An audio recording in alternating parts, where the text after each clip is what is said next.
Aquí comienza Ellas Hoy, el programa feminista de France 24. Esta emisión la vamos a dedicar a revisar la situación de las mujeres afganas y cómo su desprotección puede llevar el país a pique. La decisión de los talibanes de prohibir a sus ciudadanas que trabajen, además de ser violatoria de los derechos humanos, tiene grandes repercusiones en la economía. Se estima que casi la mitad de la población es femenina. La ONU advirtió además que estas medidas represivas podrían significar una reducción importante de ayuda económica.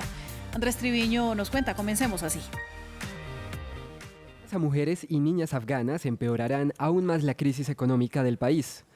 Así lo advirtió recientemente un estudio de la ONU, en el cual asegura que la producción económica de Afganistán se desplomó un 20.7% con la retoma del poder de los talibanes en agosto de 2021.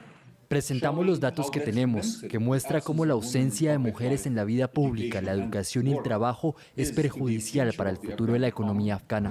Recientemente, el talibán prohibió a las mujeres trabajar para la ONU, una medida que le podría costar al país la llegada de nueva ayuda económica. En 2022, Afganistán recibió 3.200 millones de dólares en ayuda internacional mediante la ONU, la cual podría ser reducida si el régimen mantiene sus estrictas medidas. Las mujeres representan casi la mitad de la población afgana, por lo que su lejanía de la fuerza laboral podría afectar la salida de la crisis económica de uno de los países más pobres del mundo. Y son las mujeres las más afectadas en una sociedad profundamente conservadora y patriarcal. Las autoridades pueden emitir fuertes castigos si encuentran que una mujer sale de su casa sin estar totalmente cubierta con una burka, una de las primeras medidas del régimen a su regreso. Viajar tampoco es una opción para las afganas. Las mujeres que viajen más de 72 kilómetros deben ir acompañadas de un familiar varón cercano. Pero tal vez una de las medidas que más preocupan es la falta de acceso a la educación. El régimen decidió que las niñas mayores de 11 años no pueden ir a la escuela, convirtiéndose en el único país en el mundo con una medida como esta. Dena Raimi, de 15 años, lamenta que no pudo volver a estudiar. Actualmente, a las niñas solo se les permite asistir a escuelas islámicas, donde en lugar de matemáticas o literatura, se enfocan en aprender de memoria el Corán. Es muy difícil porque mi hermano y yo solíamos ir juntos a la escuela todos los días, pero ahora él va solo. Me veo obligado a verlo ir a la escuela mientras nosotras no podemos ir a estudiar. A pesar de las restricciones y de las fuertes consecuencias que pueden pagar, algunas mujeres se reúnen clandestinamente a hablar de sus derechos. Una lucha que parece estar lejos de llegar a su fin. La experta invitada para reflexionar sobre estos actos de violación de derechos humanos y en realidad de misoginia es Pilar Requena, quien es periodista, quien es especialista en relaciones internacionales y autora de libros como Afganistán y La potencia reticente. Pilar, muchas gracias a usted por estar en Ellas Hoy. Hola, buenas tardes desde Madrid, buenos días. Gracias a vosotros por contar conmigo. Bueno, Pilar, en menos de 2 años, y esto es evidente, Afganistán retrocedió violentamente a una realidad en la que la mujer simplemente desaparece de la vida pública. ¿Usted cómo cree en su experiencia que las ciudadanas están pagando esta nueva vida de desprotección y esta pérdida evidente de derechos?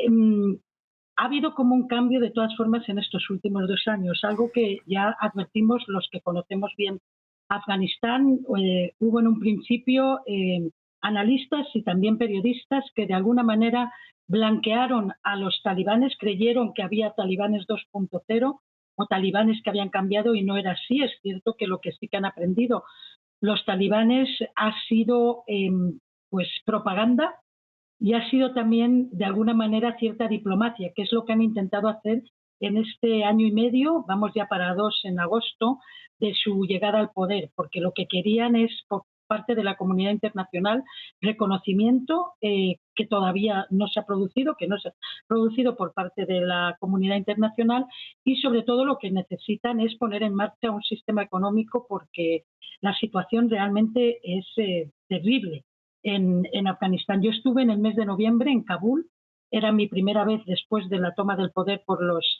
talibanes y la situación era tremenda. Estuve justamente hasta unos días antes de que prohibiesen también a las mujeres ir a la universidad.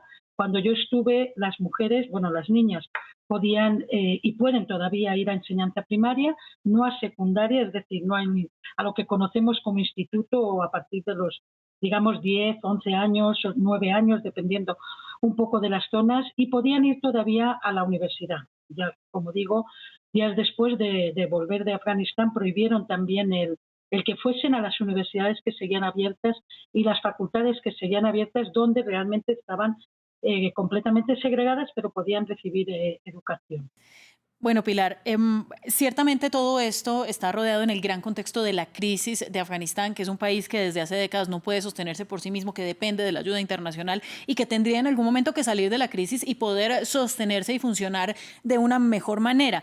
Pero la ONU ha sido también tajante y es que ningún país ha dejado atrás a la mitad de su población y de esta manera ha podido progresar. Entonces, las prohibiciones laborales de las mujeres, pues son definitivamente una decisión errada, no solamente pensando en derechos humanos, sino pensando en la propia economía del país. Están prescindiendo de profesionales y mujeres valiosas que podrían estar aportándole al PIB. Más allá de ideologías, pues ¿usted cómo ve este proceso de crisis que parece que ser una espiral que no tiene fin? Tú lo has dicho, es una espiral que no tiene fin. Es que ese es el problema. Los talibanes tienen un nivel de misoginia difícil de entender, salvo que los enfrentes cara a cara y veas que realmente no han cambiado y que hay un odio a las mujeres que para mí me resulta muy complicado comprender cuando hablo con ellos, y llevo hablando desde hace muchos años, también en esta última ocasión, cuando he estado entrevistado a varios talibanes, y de hecho tengo incluso ahora mismo contacto con un viceministro talibán.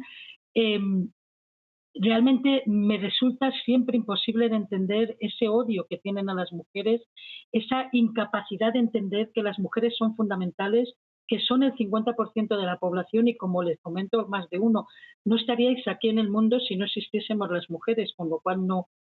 Pero hay que entender también que muchos de estos talibanes han llegado a las madrasas, a estas escuelas coránicas, muy pequeños, con 4 o 5 años, y han dejado de tener cualquier tipo de relación con madres, con hermanas, con primas, con mujeres en general. Y que en la edad adulta no saben tampoco cómo enfrentar o confrontar a las mujeres, porque las han cosificado, les han enseñado que no somos más que una cosa a la que servimos para procrear, que es la única finalidad para ellos que tienen las mujeres. Y es, como dices, es muy complicado salir de esa espiral, porque el problema es que no es ni siquiera solo una ideología, es una misoginia llevada a unos extremos inauditos y a unos extremos incomprensibles en el siglo XXI para la sociedad internacional. Pero el gran problema es que nosotros hemos dejado que estos talibanes regresen al poder, porque hemos permitido también durante 20 años unos gobiernos que estaban compuestos en una parte importante por criminales de guerra, por corruptos, en una corrupción de la que en alguna manera también ha participado la comunidad internacional, porque no puede haber corrupciones como el tango si no hay dos. Y todo eso lo hemos pagado caro, y sobre todo lo que se demostró en agosto del 21 es que Estados Unidos, que era la principal potencia que mantenía toda la intervención internacional, lo reconoció el propio Estados Unidos y el propio Biden. Fuimos a vengarnos por el 11 de septiembre, y una vez que acabaron con Bin Laden y acabaron con la amenaza de Al-Qaeda, y tienen también, al parecer, el compromiso de los talibanes de que desde Afganistán no se prepararán atentados contra otros países, y tendrán bajo control a los diferentes grupos terroristas que están ya dentro de Afganistán, pues parece suficiente para Estados Unidos y una parte, por no decir la mayoría de la comunidad internacional, con eso, ¿no? Con que mantengan estable el país, aunque lo mantengan empobrecido, con una crisis humanitaria terrible y con una falta de protección absoluta de las mujeres, que, por cierto, hay que reconocer que siguen siendo unas luchadoras. Cuando yo fui no iban con burka. El burka no es obligatorio. No es cierto. Los talibanes no han dictaminado el burka obligatorio. Lo que han dictaminado es el hijab, y luego con una mascarilla, que muchas de ellas, sin embargo, no se ponen. En noviembre, cuando yo estuve, la mayor parte de ellas lo que llevaban era un pañuelo, y muy pocas llevaban hijab. y, por supuesto, incluso vi menos burkas que los que había visto antes de la llegada de los talibanes. Esto es Kabul. Las provincias es una situación completamente distinta, pero también lo era, y es mucho más terrible todavía, pero también lo era previamente. Hay escuelas clandestinas, hay clases online, hay mujeres que están arriesgando todo lo posible y que están intentando mantener lo que pueden y mantenerse de alguna manera ocupadas porque, como digo, la desesperación para todas estas mujeres es total y absoluta. Durante 20 años vieron una ventana de esperanza, sobre todo en las ciudades que se reducen a Kabul, a Herat, a Jalalabad como mucho, pero y sobre todo Mayar el-Sharif y Kunduz. En esas ciudades estas mujeres empezaron a ejercer sus profesiones, a estudiar en la universidad y a ver un futuro. Y esa ventana se les cerró por completo.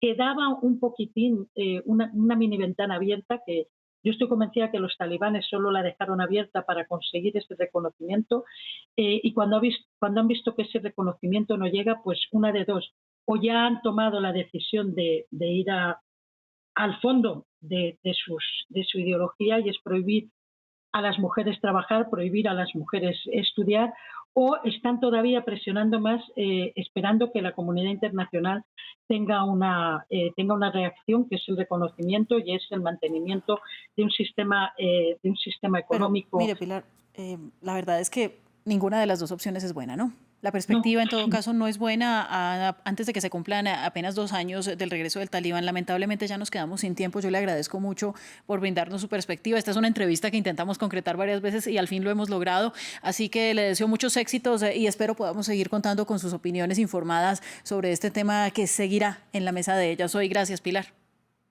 Seguro que seguirá. Muchas gracias a vosotros. Por desgracia va a seguir durante mucho tiempo. Y a nuestros televidentes, gracias por vernos una vez más. Nos vemos próximamente en Ellas Hoy en France 24.